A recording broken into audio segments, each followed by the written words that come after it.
A young man quietly pulled a blue-wheeled trash bin along, moving forward step by step as if he already knew exactly where he was headed. Elsewhere on the same road, a woman was walking leisurely, her thoughts fixed only on the evening ahead when she would get to see her daughter. Two people, two completely separate rhythms of life, were unknowingly drawing closer to one another. That familiar road would become the point where two worlds intersected, and the moment they came face to face would set in motion a tragedy no one could have foreseen.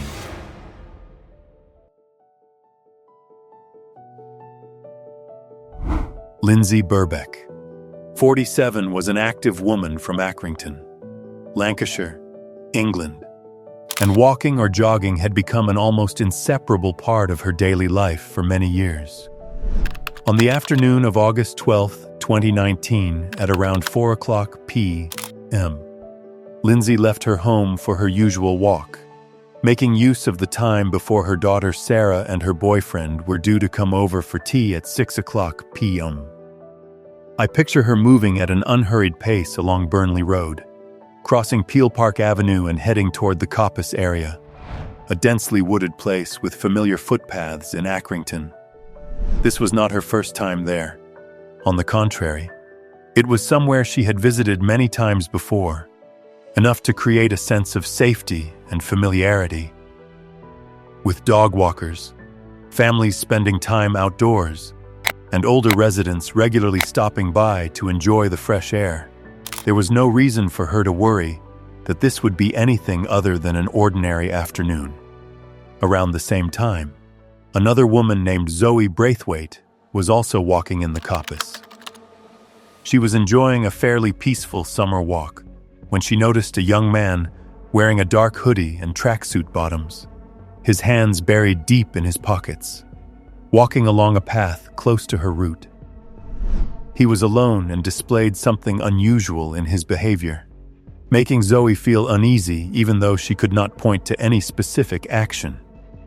As she continued to observe him, she realized the distance between them was closing quickly, faster than what would be normal for someone simply walking.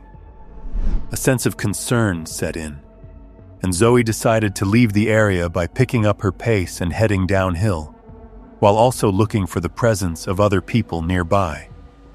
When she glanced back, she saw that the young man appeared startled by her reaction and quickly turned and walked away in the opposite direction. Zoe left the Coppice safely that day. The young man did not leave the area, as one might have assumed. Instead, he remained in the Coppice, lingering among the winding paths and dense trees, as if waiting for someone else to pass by.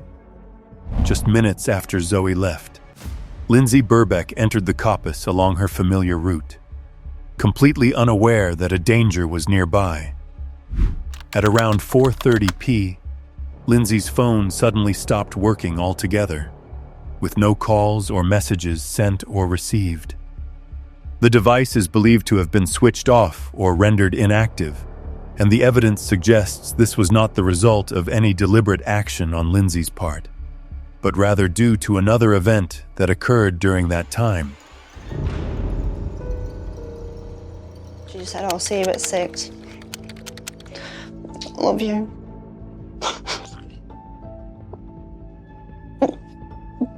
And that was the last time I saw her. At 6:00 p.m., Lindsay's daughter Sarah arrived at the front of her home with her boyfriend as planned. But despite knocking several times, there was no response, while Lindsay's car was still parked in the driveway, indicating she had not left by her own vehicle. Because Sarah had forgotten to bring the spare key, the two were unable to get inside and began to feel increasingly concerned. At around 6:30 p.m. that same day, a young man displaying unusual behavior was captured leaving the Coppice and walking up Burnley Road, later identified as the same individual Zoe Braithwaite had encountered earlier.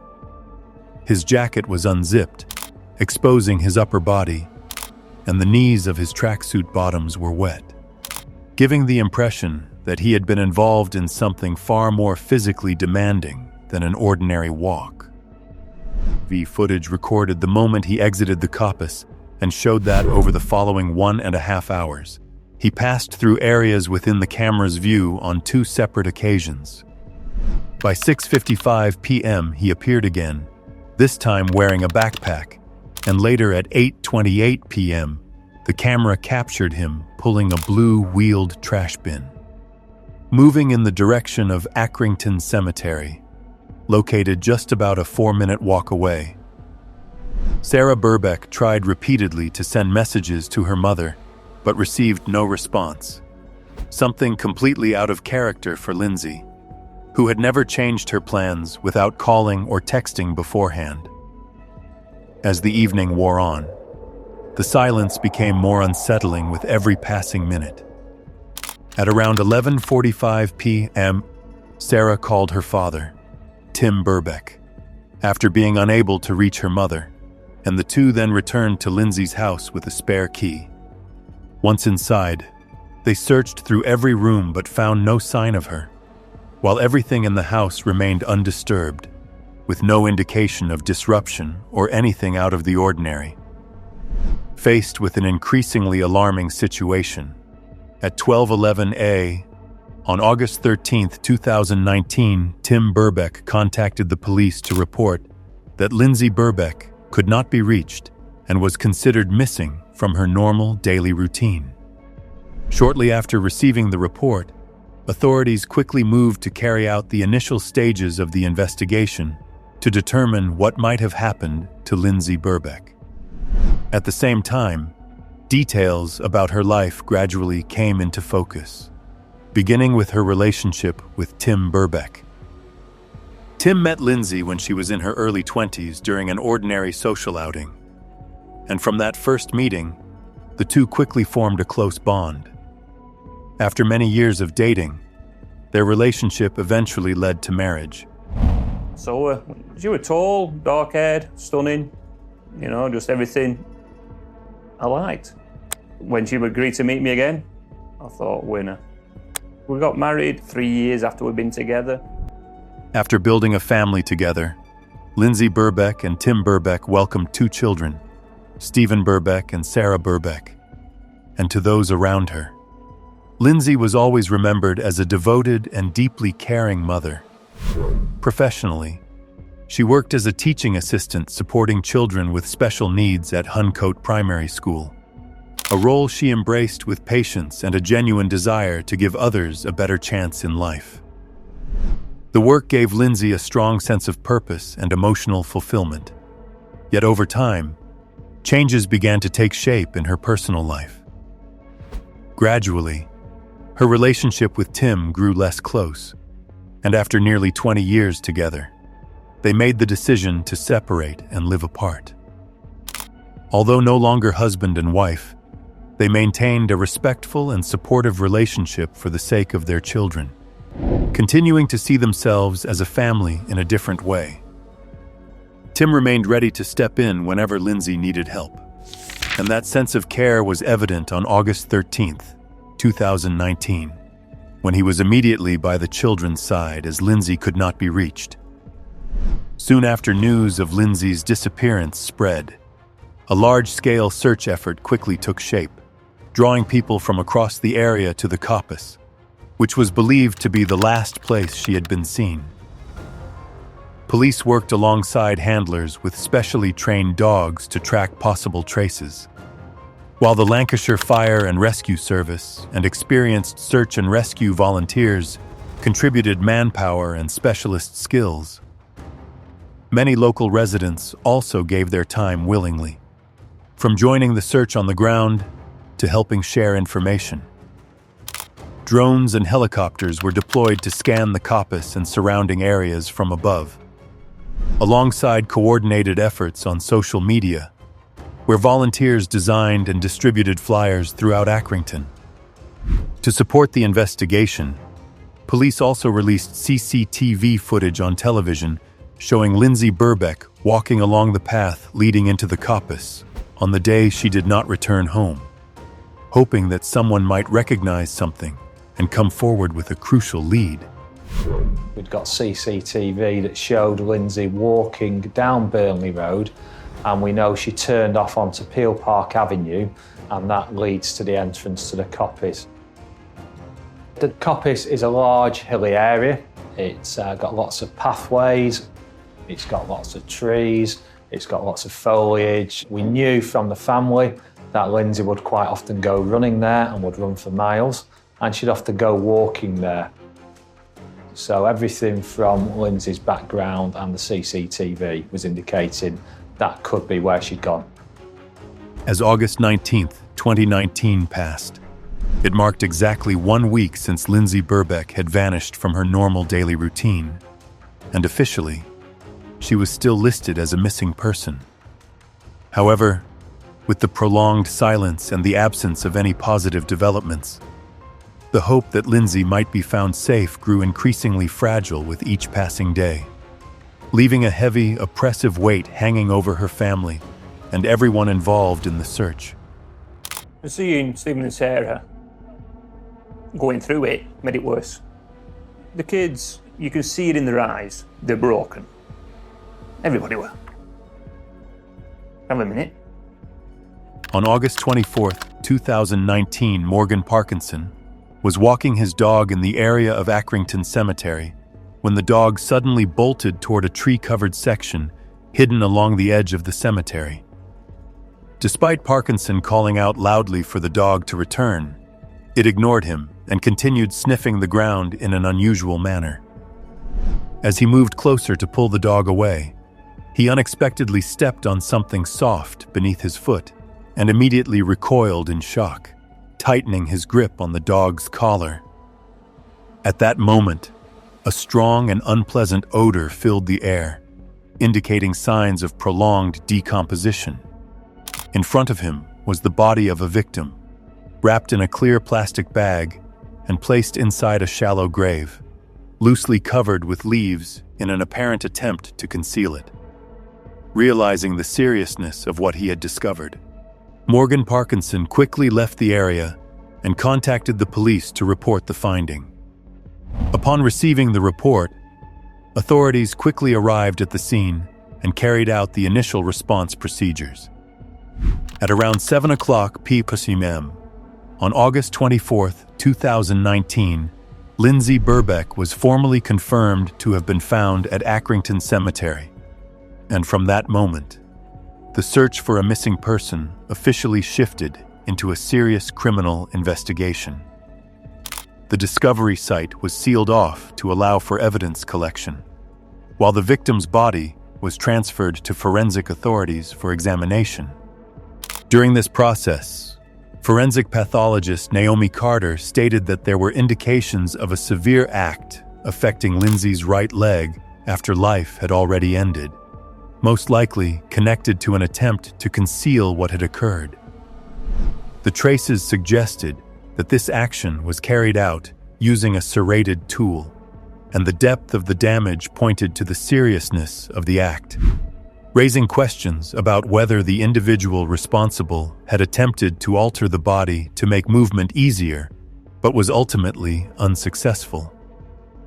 Because Lindsay's body had been left exposed to the environment for a relatively extended period, the post-mortem examination faced significant challenges, and Naomi Carter was unable to determine all of the original injuries with precision.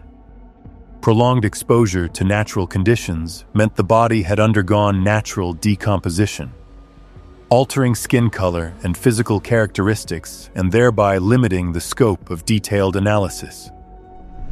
Within this context, Dr. Carter stated that the possibility of serious wrongdoing occurring before life ended could not be ruled out, though no definitive conclusion could be reached due to the state of decomposition.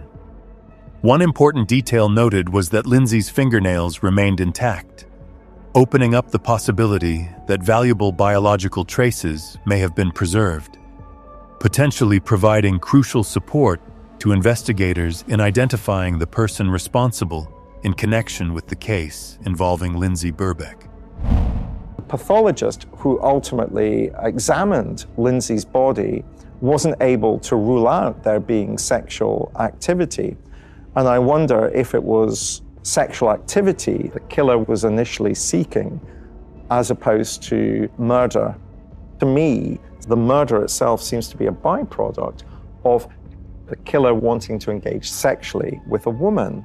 After the authorities had gathered all necessary information and completed the required procedures, the body of Lindsay Birbeck was released to her family so funeral arrangements could be made, bringing an end to days of anxious waiting and uncertainty. It was at that moment that the pain became undeniable and impossible to avoid. Family members, friends, and local residents came together to remember a gentle woman who had quietly lived her life for others. For Sarah and Stephen, her passing left a profound void that nothing could ever replace. And for the Accrington community, Lindsay would be remembered not for the tragedy that occurred, but for the simple, kind, and loving life she left behind. The investigation and forensic examination indicated that a very strong force had been applied to Lindsay's neck, causing severe injuries to the throat and laryngeal area. Experts concluded that these injuries were consistent with the neck being compressed by significant pressure over a short period of time, likely resulting from direct force applied to the victim's body. When the level of force exceeds the body's tolerance, the cervical vertebrae and supporting structures can sustain critical damage, leading to the near-immediate disruption of vital functions. These findings suggest that the incident unfolded rapidly and decisively, leaving the victim with no opportunity to react or seek help, further underscoring the sudden and overwhelming nature of the tragedy involving Lindsay Birbeck. During a detailed examination of the scene, investigators recovered several key pieces of evidence from the area where Lindsay Birbeck was found, including a yellow-handled handsaw and a pair of green gloves. Forensic analysis revealed biological traces linking these items to Lindsay. The exterior of the gloves carried traces from the victim, while the interior contained genetic material from another individual who did not match anyone in existing databases, opening up a new line of inquiry. In addition, a pair of trainers matching the type Lindsay had been wearing on her walk was discovered inside a blue plastic bag, while the soles had been separated and discarded into a trash bin within the grounds of Accrington Cemetery. The blue-wheeled trash bin was later seized and examined in detail, revealing biological traces and hair belonging to Lindsay, further strengthening the link between the scene and the movement of her body. In line with standard procedure in serious cases, those closest to the victim are always among the first to be reviewed and interviewed in order to rule out any involvement. And for that reason, Tim Birbeck was one of the first individuals approached by investigators. Well, obviously the police were asking me the questions because I'm the ex-husband. So, like I say, you'd have to be a fool not to think that you're being looked at. Tim Birbeck was thoroughly interviewed and examined by authorities during the early stages of the investigation. The information gathered showed that he had a clear and verifiable alibi, and after all necessary checks were completed, Tim Birbeck was formally ruled out of any involvement in the case. There was nothing whatsoever to show that Tim Birbeck could have been involved in Lindsay's disappearance, and actually we can show he was elsewhere throughout the time when Lindsay went missing. At this stage, the police's task was to review all of the evidence that had been collected, hoping that even the smallest detail might piece together a complete picture of what had happened to Lindsay Birbeck. During this process, an officer reviewing the CCTV system noticed a sequence of images that immediately stood out. First, the camera captured Lindsay beginning her afternoon walk as usual, with nothing appearing out of the ordinary. Then, in the same area, another recording showed a young man pulling a blue-wheeled trash bin, moving in the direction of the coppice. What was striking was that all of these images took place in broad daylight, yet they seemed to draw no attention from anyone nearby. Sometime later, the camera recorded the bin being taken toward the cemetery area, and not long after that, the same young man was seen leaving the area, this time without carrying anything at all. This sequence of footage became a crucial lead, opening up an entirely new direction for the police investigation. The individual seen in that footage was later identified as Rocky Marciano Price, who was 16 years old at the time of the incident, a name his parents had chosen after a famous boxer. Rocky lived with his parents and 5 siblings in Huncote, Accrington, where the family had been rooted for nearly 3 decades. In his daily life, Rocky helped out on the family farm, mainly caring for chickens, a task he appeared to genuinely enjoy. He also spent time watching films and playing video games, interests that were fairly typical for many teenagers his age. However, in the eyes of those around him, Rocky was often seen as different, someone withdrawn and struggling to connect with the outside world in a conventional way. Rocky was clearly somebody with challenges and with some health issues around autism. Mild autism, learning difficulties. He didn't go to mainstream school. He was not academic. Some of his teachers said that he was non-verbal or didn't speak a lot. With an IQ assessed at around 65, along with a diagnosis placing him on the autism spectrum and difficulties with attention, Rocky's life gradually diverged from that of his peers.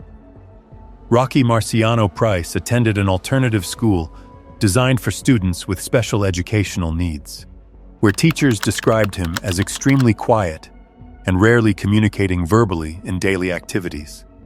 Throughout his time there, they never recorded any signs of aggression or loss of control, nor did they observe him displaying clear anger. A psychological assessment conducted in 2015 indicated that Rocky struggled significantly with recognizing other people's emotions as well as expressing his own. Prior to the incident, he had never been involved with law enforcement or drawn the attention of authorities, and in the eyes of many, he was simply a withdrawn, cautious teenager who lived inwardly and seldom stood out. However, in stark contrast to the quiet image described by those around him, CCTV evidence showed that on August 12, 2019, at around 6:30 p.m., Rocky Marciano Price appeared on camera leaving the coppice and walking up Burnley Road with his jacket unzipped, his upper body exposed and the knees of his tracksuit bottoms visibly wet, suggesting he had been involved in something unusual rather than simply walking. In the footage, Rocky showed no signs of confusion or panic. Instead, his movements appeared calm and composed. The camera also recorded him returning to the coppice once more, and at approximately 6:55 p.m., he left the area again without any obvious display of anxiety. What followed indicated a sequence of deliberate actions, including the movement of Lindsay Birbeck's body from the coppice to Accrington Cemetery, a process carried out slowly and without haste. Notably, Rocky had no prior acquaintance with Lindsay, even though his home was only about a 3-minute walk from hers, and no connection or previous conflict between them was ever identified, leading investigators to conclude that the incident did not stem from any personal dispute and raising deeper questions about what truly drove this disturbing chain of events. So what could have driven a young man to commit such a brutal act? Was it curiosity in its most distorted and cruel form? Was there something that provoked him? Something that set him off? Did he suddenly lose control? And yet, those who had interacted with him described him as emotionally detached. Were they mistaken? Or was there something buried deep within him that finally erupted, surfacing in the most horrifying way imaginable? After the CCTV footage was broadcast on television as part of a public appeal for information about Lindsay Birbeck's disappearance. Rocky's parents recognized their son in the images and decided to take him to the local police station themselves. At that time, they did not know how Rocky might be connected to the case, but what they heard afterward left them completely stunned. Not long after arriving at the station, Rocky Marciano Price was detained for questioning on suspicion of direct involvement in Lindsay's tragedy, while his family firmly insisted he had done nothing wrong. Over several days of interviews with investigators, Rocky repeatedly denied causing Lindsay's death and eventually offered a different account, claiming he had only acted at the request of a stranger who had promised him a large sum of money to move the victim's body. Rocky maintained this story, insisting he was not the person who caused the tragedy, but had only taken part in the later movement. An explanation that forced investigators to examine the entire sequence of events even more closely. For 6 months, I had a sergeant and 6 detectives scanning all the CCTV looking for this male. At the end of the investigation, I could confidently say there was no evidence whatsoever uncovered to show this male existed, and there was nobody else involved in Lindsay's murder. Rocky went on to claim that he had never met this man before the day of the incident and had received no further contact from him afterward. According to his account, the unknown man said the promised money would be left in the coppice, at the original location where the victim's body had been placed. But after completing what he had been asked to do, Rocky said he found nothing there. This statement raised serious doubts among investigators, as there was no evidence to suggest that such a man ever existed. Leaving the central question hanging in the air, was Rocky Marciano Price telling the truth? Or was he constructing a story to avoid responsibility for what had taken place? The first trial, held in January 2020, Rocky Marciano Price maintained his position that he was not the person who directly caused the tragedy involving Lindsay Birbeck. However, based on this body of evidence and investigative findings presented by the prosecution, the jury took only around 3 hours to reach a conclusion unfavorable to him. Just as the trial appeared to be drawing to a close, the proceedings were unexpectedly disrupted following the emergence of information about a video on a mobile phone, in which another man claimed to have been involved in the incident. Defense lawyers argued that this new development could affect the fairness of the trial and needed to be fully examined before any final verdict was reached, leading to the first jury being discharged and the trial adjourned. After an extended verification process, investigators determined that the video in question was not credible and that the individual featured had provided false information and was entirely unrelated to the case. A new jury was then convened, and the second trial proceeded over 8 days, before this jury reached its decision after just 4 hours of deliberation, arriving at the same conclusion as before. At the sentencing hearing, Amanda Yip imposed a life sentence on Rocky in the case involving Lindsay Birbeck, setting a minimum term of 16 years before he could be considered for possible reintegration into society. After that point, whether Rocky would ever be released would depend entirely on the assessment of the parole board, based on whether he was still regarded as a risk to the public. Even if released, Rocky would remain under strict supervision for the rest of his life, with significant limitations placed on his personal freedoms. Under the UK legal system, this represents a form of long-term control, where an individual may no longer be behind bars but is never truly free, as every aspect of life continues to fall within the boundaries of state supervision. The officer leading the investigation was Tim McDermott, a detective inspector with Lancashire Police, who stated that Lindsay Birbeck's death was entirely senseless and acknowledged that the true motive behind the case might never be known. According to him, Rocky Price not only denied directly causing the tragedy, but also claimed that he had merely followed the instructions of an unknown man to move the victim's body, an account that the jury examined carefully and ultimately rejected. In contrast to the court's conclusion, Rocky's family remained steadfast in their belief that he was not responsible, arguing that the verdict relied largely on circumstantial evidence and emphasizing that being on the autism spectrum did not equate to guilt in this case. Inside the courtroom, his mother's words sparked strong emotion and debate when she insisted that her son was innocent and asserted that authorities had made a mistake in determining responsibility. Rocky's family haven't accepted that Rocky has killed him. They believe what he has said and that somebody else did it. Questions continued to hang in the air after the court's verdict. Was Rocky Marciano Price truly innocent? Or was this simply the desperate voice of a mother Yomu trying to hold on to her son's future? Based on everything that had been documented before, Rocky had never been a troublemaker.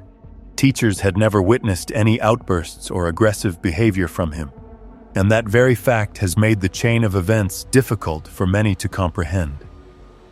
Even Rocky's mother had previously expressed concern about how her son would cope with the outside world, a place that is not always gentle or easy to understand.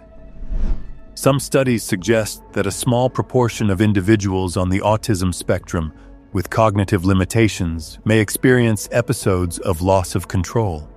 But that does not mean all do, nor does it inevitably lead to consequences as severe as those seen in this case. No matter how it is viewed, the unchanging reality remains that one family has permanently lost a loved one, while Rocky's family has also lost the son they once knew, all stemming from a single wrong choice that left consequences beyond repair.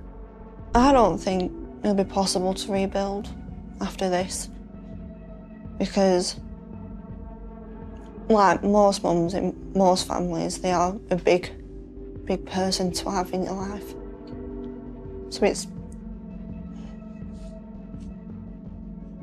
it's hard not to have it there. No verdict can ever bring Lindsay Birbeck back or fill the void her passing left in her family's lives. That loss does not fade with time, because no matter how precious a memory may be, it can never replace the presence of a living, breathing person. Those left behind can remember Lindsay through moments of love and warmth, but they can never touch or embrace a memory. The tragedy unfolded under circumstances that should never have existed, and it was something that should never have become reality. So what do you think about this case? Does Rocky Marciano Price truly bear responsibility for everything that happened? Or is there still a missing link that has never been fully brought to light? Thank you for staying with this story until the end. If you have your own thoughts or perspective, feel free to leave a comment below. And don't forget to support the channel by liking and subscribing so you don't miss future content. Until we meet again, stay alert and take care of your own safety.